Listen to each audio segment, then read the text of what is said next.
Et nous voilà dans la deuxième partie de l'interview d'Éric Collier. Si vous n'avez pas visionné la première partie, je vous invite à la faire avant de poursuivre cette vidéo. Nous aborderons dans cette partie des questions diverses telles que le tai chi, est-ce fait pour les jeunes?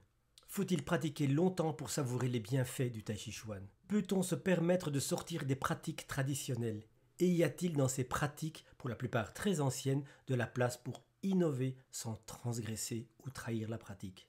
À partir de quel moment peut-on estimer avoir assez de maîtrise pour enseigner ou innover dans ces pratiques? Faut-il croire à ces pratiques pour qu'elles marchent? Y a-t-il des risques d'auto-illusion dans les arts martiaux internes? Je vous laisse à cette interview.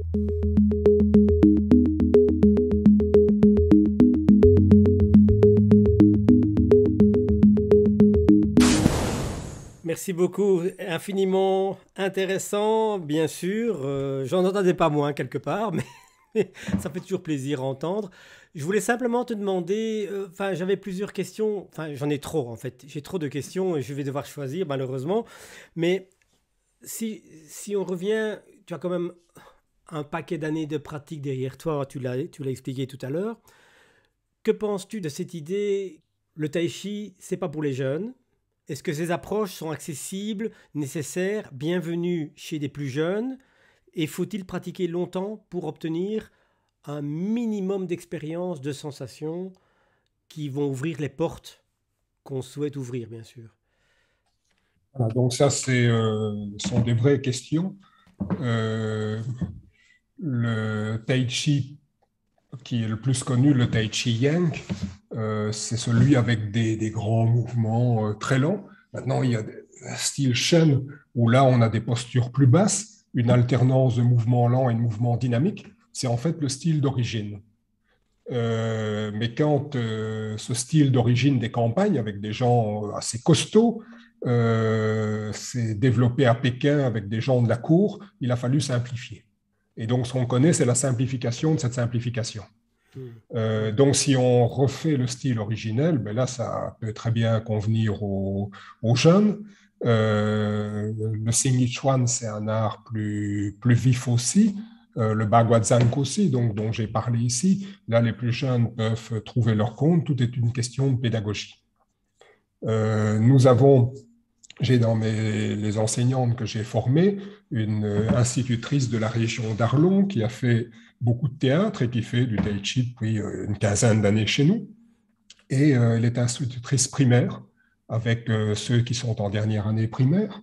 Et elle a essayé, il y a 3-4 ans, de commencer à intégrer du tai chi, quelques semaines, puis quelques mois. Ça n'a pas marché la première fois, la deuxième année, voilà. Et puis la troisième année, toute la classe a voilà, vraiment beaucoup aimé. Et on a des photos d'une fête scolaire où elle montre ce qu'elle a fait avec sa classe. Et puis tous les autres classes sont venus se mettre spontanément à pratiquer. Donc on a 150 gosses qui sont en train de pratiquer dans la cour du tai chi. On a une de nos élèves qui est allée souvent sur l'Himalaya au Népal, et là, elle a enseigné à des élèves népalais du secondaire, voilà, du tai chi. Donc, on a quelques expériences pour enseigner à des jeunes, mais il faut pouvoir adapter, pas enseigner. Donc, moi, je ne le ferai pas puisque je ne connais pas les jeunes, mais quelqu'un qui connaît le tai chi, qui connaît les jeunes, je pense que c'est tout à fait possible. On a également une de nos enseignantes qui a été pionnière au niveau de la psychomotricité. Donc, ça pourrait être aussi utilisé avec des enfants au niveau psychomotricité. Avec un ami de l'Université de Bruxelles, professeur d'histoire des religions, Baudouin Descharneux, qui, lui, pratique beaucoup de kendo et pratiquait du karaté coréen. Nous étions invités à l'Université de Louvain-la-Neuve pour la formation continue des profs d'éducation physique. Et là, avec un troisième qui était le plus grand expert d'aïkido en Belgique, on a eu une proposition, mais c'était il y a 10 ans, 15 ans, ça n'a pas été entendu. Baudouin de Charneux était invité pour donner de la philosophie aux enfants, en primaire ou en secondaire, un sujet très à la mode. Et puis il a dit, j'ai essayé, mais je ne suis pas convaincu. Si les gosses ne sont pas centrés, s'ils ne sont pas attentifs, que ce soit la philosophie, la religion ou la morale, c'est du pareil au même. Par contre, nous avons ici, nous trois, avec des pratiques différentes, des outils pour apprendre par le corps à s'asseoir, à trouver une certaine rectitude, à être attentif. Et donc, moi, je crois qu'il serait plus intéressant qu'on ait un travail avec des personnes qui ont une expertise dans différents domaines pour essayer de sortir quelques exercices clés. Et ça serait beaucoup plus intéressant que les jeunes, que la philosophie ou la morale ou autre chose. Mais ça n'a pas été entendu. On sait aujourd'hui l'importance des émotions dans les apprentissages. Avec les travaux du psychiatre américain Damasio, Antonio Damasio. Mais ce qu'on oublie, c'est qu'un des supports les plus importants pour l'apprentissage, c'est le corps.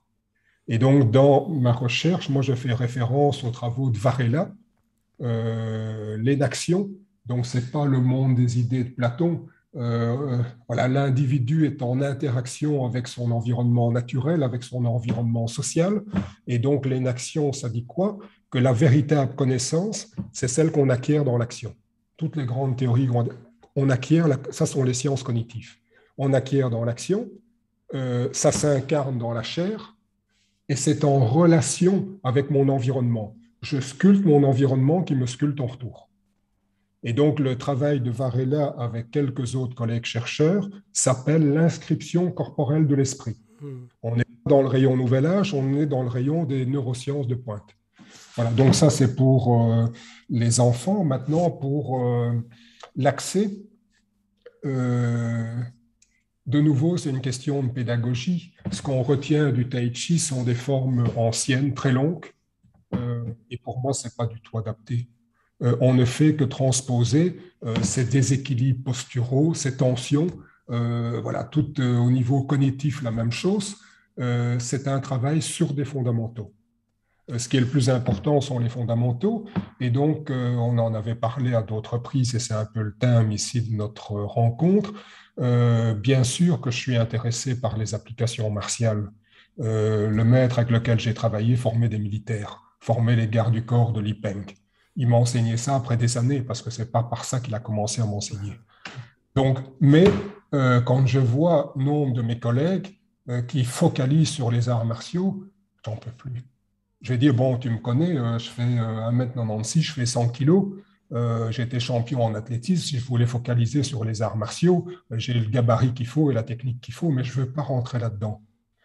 Parce que pour moi, depuis 20 ans, les applications les plus intéressantes, c'est comment ça va changer notre vie de tous les jours, comment ça va nous aider dans notre métier à nous épanouir. Pas juste à être plus performant, à nous épanouir. Et donc, j'ai été invité il y a 15-20 ans. Au début, j'ai dit, ce n'est pas mon métier, c'est des médecins du travail qui m'ont demandé d'aller sur des chaînes de montage automobile, où ça commençait déjà les troubles musculo-squelettiques. Et puis, quand j'ai vu, ils ont emboîté des carters comme ça. Et ce qui est touché, c'est le poignet. J'ai dit, mais utilisez le corps entier, une jambe devant, souple. Ils m'ont dit, mais on ne nous a jamais montré ça. Et ça a été le début d'une collaboration de 15 ans avec un équipementier automobile, Faurecia, qui est partout dans le monde. On a beaucoup travaillé avec eux pour proposer, créer une nouvelle approche de l'ergonomie. Et donc là, on avait des interventions courtes. Au début, je me demandais quelques heures d'intervention, 2 fois, 3 fois, qu'est-ce que ça peut changer? Eh bien, ça nous a amené à attirer l'attention sur l'essentiel des personnes qui souffraient, l'épaule, le dos. Tout de suite, on voyait où ils avaient mal, on leur proposait. Et là, très vite, ils sentaient. On faisait des photos, ils comprenaient très vite je suis des accès ou je suis trop raide. Voilà. Donc, on a développé des outils pour mettre en évidence ce qui fonctionne, sans terminologie complète, et puis des modes opératoires pour pouvoir intégrer ces principes clés. Voilà. Donc, à ce moment-là, on peut, sur quelques mois, une année, donc ce qu'on a développé, c'est des choses très modulables. 5 exercices de base, dès les premières leçons, on peut les faire, et là, on travaille les principes. Puis, on l'applique sur 8 techniques sur place, un petit appartement, un studio, on sait pratiquer, avec beaucoup de supports, de vidéos et d'autres. Et puis, si on a envie d'aller plus loin, on peut commencer du tai chi à ce moment-là. Donc, au début, c'est d'abord une pratique d'ouvrir le corps. Ouvrir le corps, trouver une certaine unité, le corps, la respiration, le regard, l'intention, commencer à sentir tout ça, unifier tout ça. Et puis après, on peut avancer de plus en plus. mais commencer directement avec des enchaînements compliqués, pour moi, on se perd, aussi bien l'enseignant que voilà. Donc, on a développé une capacité. J'ai travaillé en gestion du stress avec des policiers, des pompiers, puis c'est Georgette, qui j'ai fondé l'école, qui continue. Elle travaille beaucoup avec des gens désocialisés. La région de Mons où on habite, il y a beaucoup de gens désocialisés. Donc, à partir du corps, ils n'ont plus de contact avec le corps, peu de contact avec la réalité, pour reprendre contact avec le corps et recréer du lien social. Et là, elle travaille pendant 2 mois, plusieurs cours par semaine. Donc, on a vraiment des choses très modulables et on en parlait juste avant. J'ai tout un groupe d'anciens qui ont 20-25 ans de pratique. Et ben voilà, là, c'est un véritable plaisir dans des masterclass de revoir ce qu'ils ont déjà vu 100 fois, 1000 fois et encore découvrir certaines subtilités ensemble. Voilà, donc Je par vais, rapport je à vais, tes... je vais emboîter sur ce que tu viens de dire parce que pour moi, c'est une question qui me touche pas mal. C'est justement, je pourrais qualifier ça de prise de risque qui va à développer des petits modules ou des techniques simplifiées qui s'écartent par là des grandes élaborations. Et on rejoint ce que tu avais cité tout à l'heure entre les puristes, les syncrétistes et ton approche humaniste. Est-ce que, je dirais, je suppose que tu es convaincu, bien sûr, de la pertinence de ton action, sinon j'imagine que tu ne le ferais pas, mais comment vois-tu, ou est-ce que tu as cette expérience d'avoir, je dirais, de te voir pointer du doigt parce que justement tu oses transformer, tu oses moduler, tu oses à la limite déformer, diront certains peut-être, des techniques qui sont réputées comme ancestrales, traditionnelles, et que toute modification est une trahison ou une évolution. Ça, c'est la question. Euh,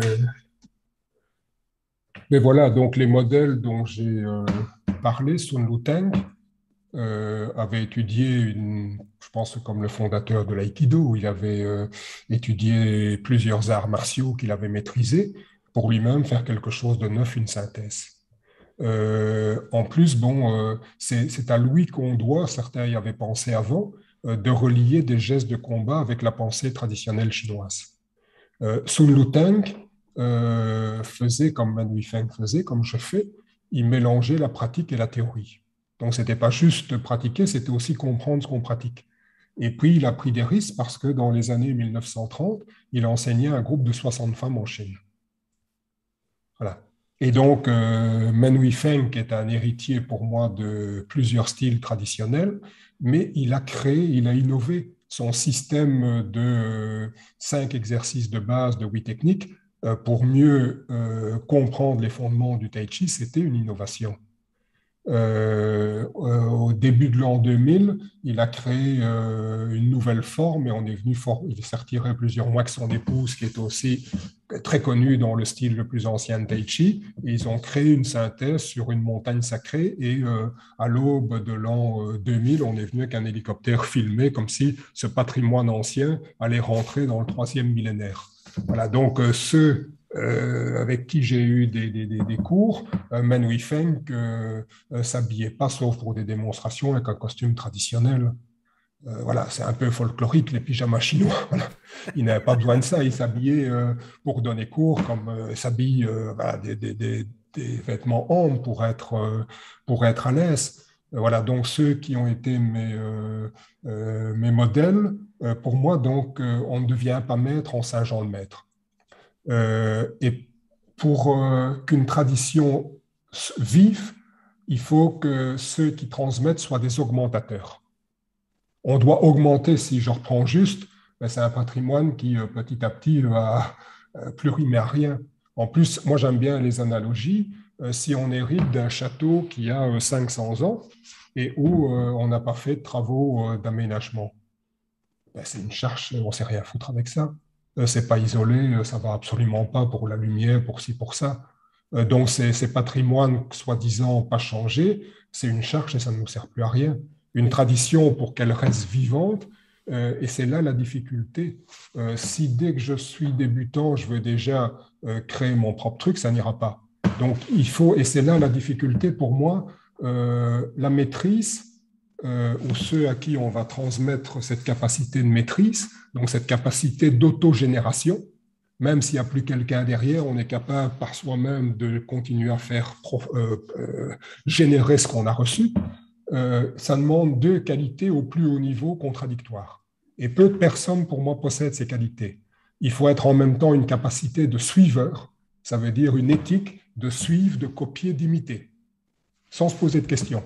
Et puis, il faut avoir une capacité aussi importante de transgression et de se poser des questions. Voilà. C'est du yin-yang quelque part.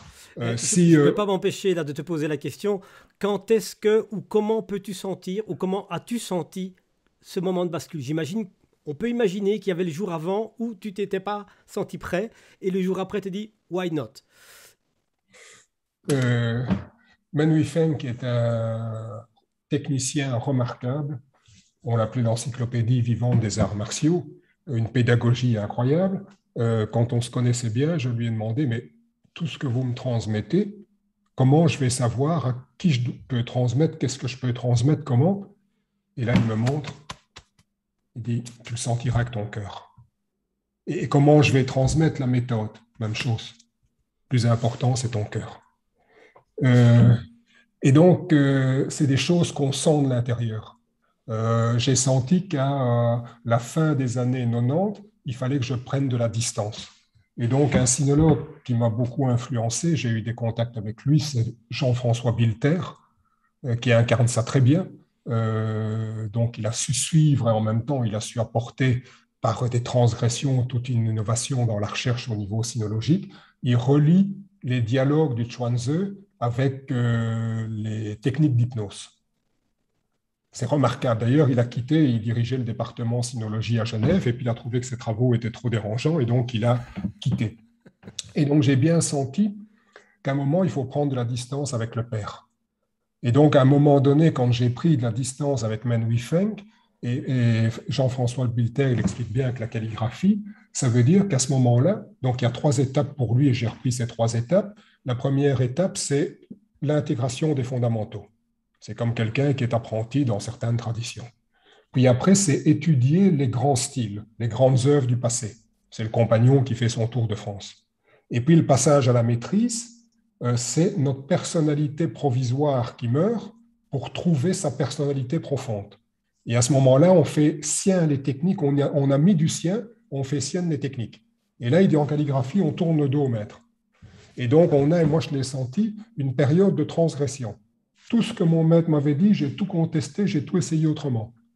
Et puis après, j'ai senti des années après, et je suis allé le revoir, donc des années après, qu'en fait, il y avait les deux en même temps. Ça veut dire que je suivais tout ce qu'il m'avait donné, et en même temps, j'avais mis ce que j'étais moi-même. Et donc ça, c'est une période qui est beaucoup plus agréable, une période de sérénité, où la fait d'avoir imité, copié, et quand j'ai invité un festival en 2015 aux Inattendus, on a fait tout un spectacle autour de ça. J'ai invité quelqu'un qui avait été mon partenaire d'entraînement 20 ou 25 ans plus tôt à l'université d'éducation physique de Pékin, qui est maintenant un des maîtres les plus connus en Chine. Et donc, c'était assez comique parce qu'il était invité par tous le maître. Moi, c'était un copain. On avait le même maître. Donc, en plus, il venait pour un spectacle. On a donné des stages ensemble. Et, euh, et donc, malgré qu'on s'était plus vu depuis 20-25 ans, les vidéos, j'ai vu qu'il y avait la trace du maître. Il y a des fondamentaux qu'on pratiquait de la même façon. Et puis, j'ai bien vu, lui, ce qu'il avait choisi de mettre en avant, qui n'étaient pas les mêmes choses que moi j'avais choisi. Parce qu'on n'avait pas la même nature, on n'était pas dans le même contexte, donc la même plante, la même graine, parce qu'elle est sur des terrains différents et que finalement, on va prendre des formes différentes. Hmm. Une question par rapport, on parle d'art interne.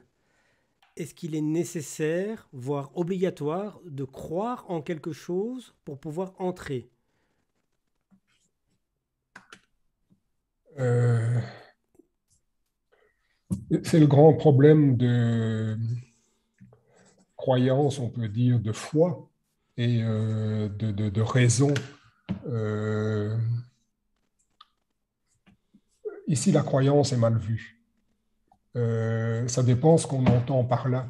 Donc, il y a un collègue, Basile Doganis, qui fait maintenant du cinéma, qui a fait une thèse pour moi remarquable. C'est un pratiquant d'arts martiaux chinois, japonais. Il a eu 2 maîtres de thèse, hein, dit deux directeurs, hein, au Japon et en France, et il a écrit Pensée au pluriel du geste. Et donc, il explique, et j'aime beaucoup sa formule, où il dit, j'analyse régulièrement mes raisons de croire. Donc, ça veut dire que c'est pas la foi du charbonnier. Et donc, tous les deux, ben voilà, on a une démarche, toi, une démarche de réflexion, de raison, d'érudition. Et donc, voilà, on accepte de se remettre en question, on se questionne, on se remet en question. Mais à un moment donné, si je parle ici ou si je parle dans une conférence, ou si à un moment donné j'écris ou je donne cours, mais si je n'ai pas foi en ce que je dis et ce que je fais, si je n'adhère pas à ce que je dis, comment ça peut être reçu et perçu? Donc voilà, donc je pense que, et il explique que quand on a cette adhésion, on ne peut plus utiliser le mot adhésion, eh bien, le poids n'est pas placé de la même façon dans le corps et le corps ne se déploie pas de la même façon. Voilà. Et donc, c'est intéressant, et lui a tout un travail, et c'est ce qu'on a beaucoup aussi. Quand je change mes images intérieures, mon intention, ça change dans l'organisation de mon corps. Et donc, cette question d'adhésion à mes idées, à ce que je fais, je peux sentir que c'est différent que si j'ai des doutes, j'hésite au moment où je vais avancer quelque chose. Ouais. Par rapport à ça, il y a cette notion de, OK, l'importance de l'expérimentation, donc d'expérimenter corporellement ici, bien sûr, avant de construire ou pendant que l'on construit cette représentation qu'on pourrait appeler croyance. J'ai parfois, dans ma propre pratique, je parle de ce que j'appelle l'auto-illusion, c'est-à-dire, en fin de compte, j'ai tellement hâte de faire comme mon modèle ou mon maître que je vais m'auto-illusionner et sentir cette boule d'énergie alors que je n'en fais pas l'expérience, mais je construis mentalement une expérience que je crois être corporelle.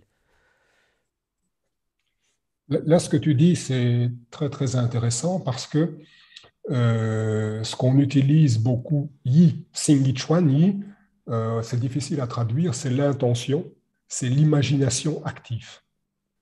Donc, pour pouvoir habiter mon corps, le sentir, je vais utiliser des images, des ressorts, des élastiques, des tuyaux dans lesquels il y a de l'eau qui circule.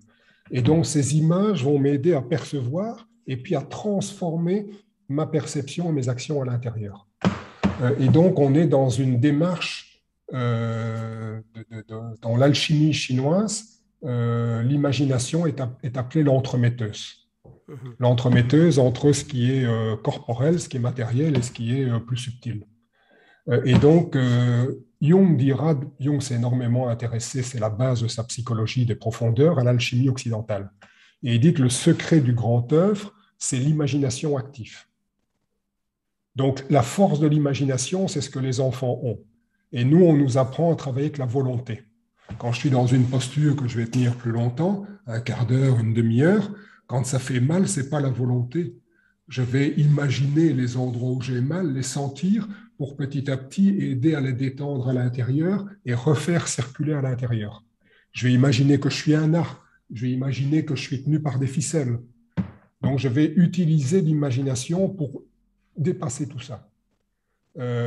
Et donc, c'est intéressant parce que dans l'alchimie occidentale, ils font une distinction entre l'imaginatio vera et l'imaginatio fantastica. Et pour moi, c'est le risque de pratiques respiratoires ou de visualisation intérieure où on va aller trop vite. Il y a ça aussi en yoga. Et certains, il y a 15-20 ans, voulaient aller trop vite. Pourquoi est-ce qu'on fait du hatha yoga, la respiration, etc.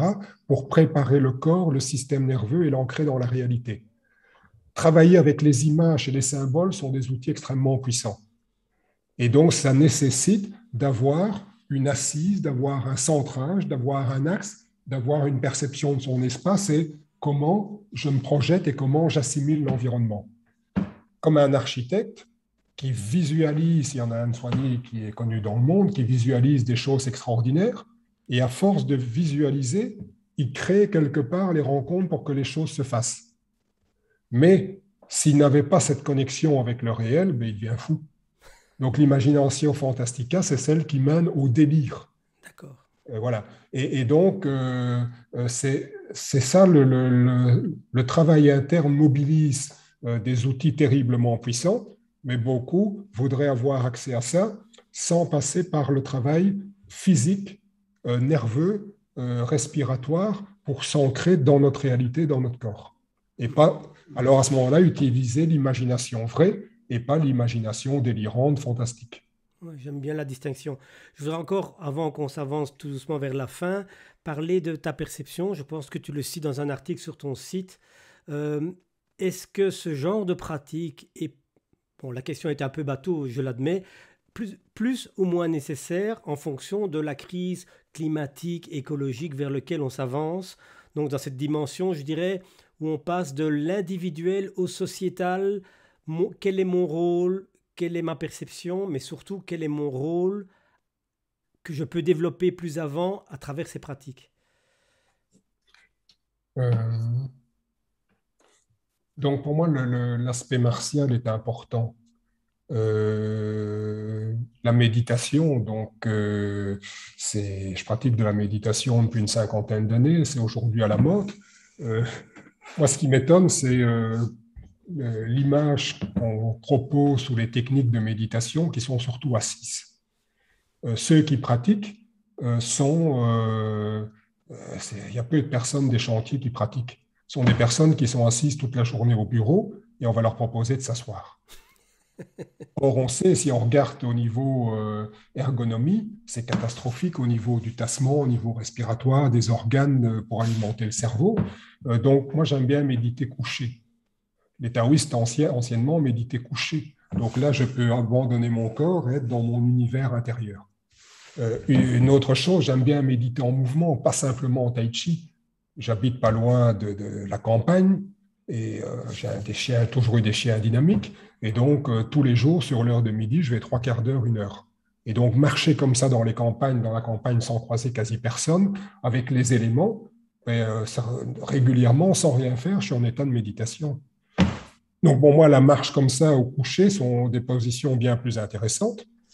Et si on veut travailler, ben on est dans des postures debout, connues en tai chi, posture de l'arbre. Et là, les cuisses vont travailler, tous les muscles profonds, les muscles ici de la cage thoracique pour la respiration. Au début, 2 minutes, c'est excessivement dur, mais quand on a l'habitude, on médite, mais en renforçant tous les processus du corps.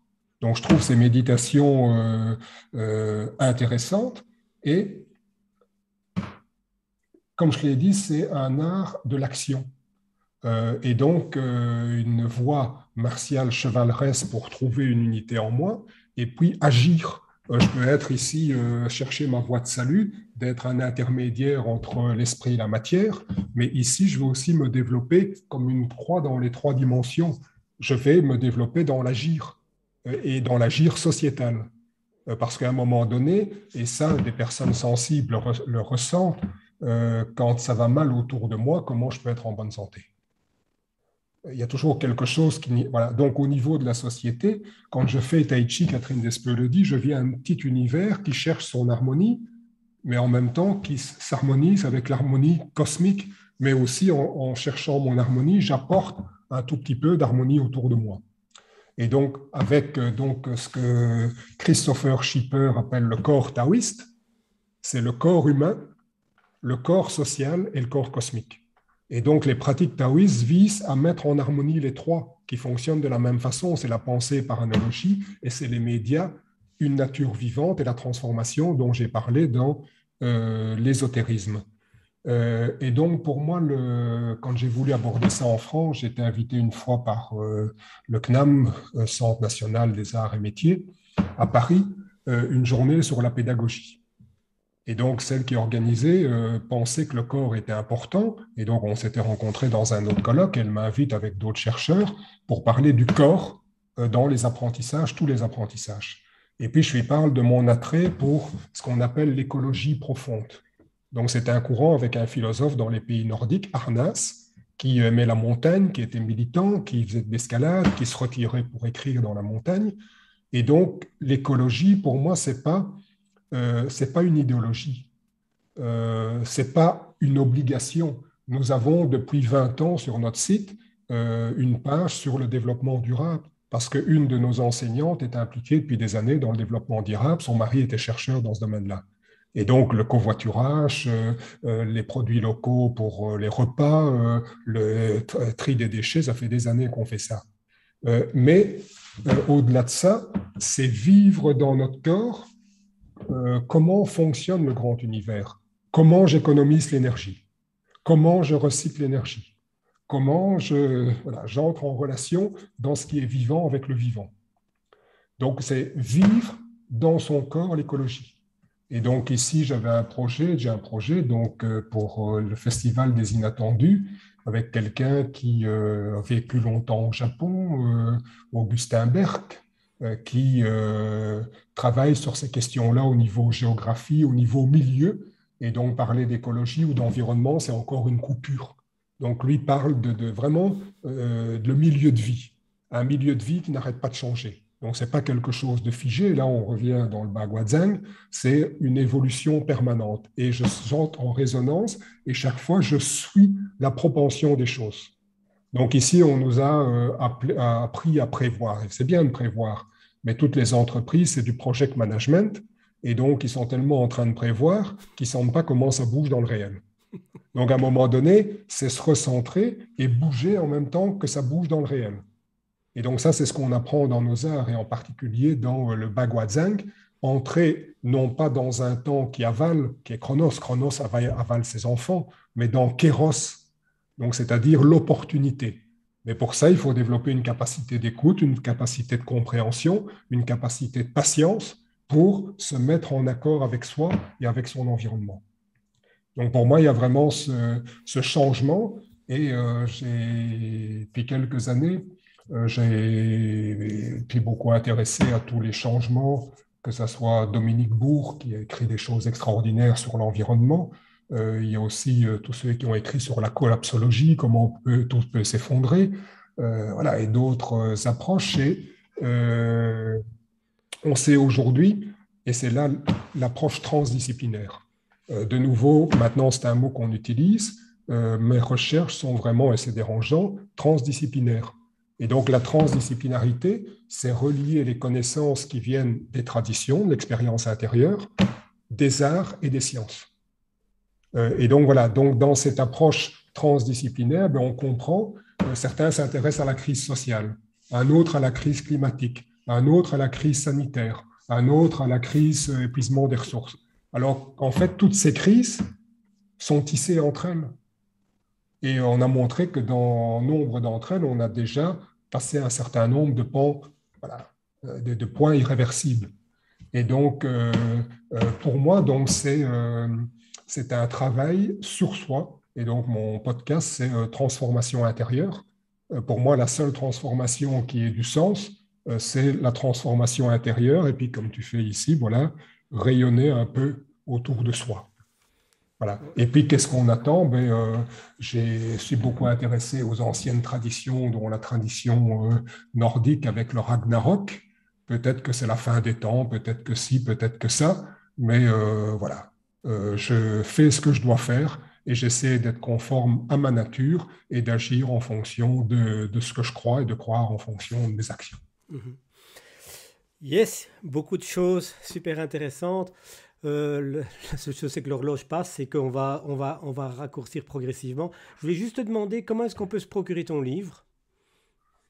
Euh, Ici, j'ai un lien, Je le mettrai dans la description, hein, donc lien où il y a toutes mes publications, donc il y en a une série d'autres aussi. ouais. Voilà, donc ça, c'est sur les différents styles de Tai Chi, forme et application. Puis j'en ai ici un petit qui est assez sympa pour ceux qui veulent découvrir, prendre conscience du corps. Ça, c'est une quinzaine d'articles scientifiques qui ont été dans un plus gros volume. Puis ça, il est en accès libre. Donc ceux qui veulent lire ça, c'est en accès libre sur le site. Plus, enfin voilà, il y en a. Et donc là, il y a publication de livres, d'articles et les différents colloques auxquels j'ai participé sur un seul lien. Donc on Et commande, alors, il y a en les tout cas, livres. le dernier livre et ceux-là, on le commande sur ton site, en fait, sur le site de ton école. c'est ça? On peut le commander, oui, sur le site de l'école et puis sur le site aussi. Voilà, donc c'est le livre en papier. Donc c'est le livre en papier. Donc D'accord. ça aussi, c'est un choix qui n'est pas anodin. J'ai publié mes premiers livres pour des grands éditeurs et il n'y a jamais de retour. Il n'y a jamais de retour. Donc c'est un peu l'arnaque et tout le monde en parle en demi-mot. Et donc là, c'est quelqu'un du coin qui est de la Louvière il y a un numéro d'ISBN, mais en même temps, je garde mes droits d'auteur. C'est ça. Et ce qui est très bien, il y a du papier qui est recyclé, puis ceux qui veulent, comme c'est des manuels, une bonne reliure, parce qu'il y en a, c'est le château de cartes, c'est des cartes qui se défont. Et puis, surtout, les éditeurs classiques font éditer X centaines, et puis on écrase des livres. Absolument. Ici, ils ont des nouveaux systèmes de reproduction et donc ils sortent juste le nombre qu'il faut à un prix tout à fait, voilà. Et c'est l'auteur qui décide du prix. Ils sont en même temps distribués sur différents circuits. Donc pour moi, c'est de nouveau une entreprise qui correspond à nos valeurs du local, de l'écologie, etc. Voilà. Et donc on trouve aussi une bonne partie de mes ouvrages sur leur site, le livre en papier. Bel exemple d'application de la pensée à l'action. Et voilà, ben, on essaie cette cohérence. Merci beaucoup Eric, c'était un grand plaisir. À la limite, j'ai le regret de ne pas t'avoir recontacté plus tôt. Le salut, on se À salue très en bientôt. amitié. À Et très à suivre, je bientôt. recommande de lire tout le monde ce livre parce qu'à mon avis, ça va être super intéressant. Et de faire un peu de tai chi en passant quelque part, hein. Ça n'est pas interdit, c'est même conseillé. Merci Eric, à bientôt, salut. Christian, Ciao. salut. N'hésitez pas à commenter ces questions-réponses dans les commentaires. Et vous trouverez bien sûr dans la description tous les liens qui vous permettront d'aller voir plus loin dans les travaux et la pratique d'Éric Collier, ainsi bien sûr que le lien pour vous procurer son livre. Merci beaucoup, à bientôt.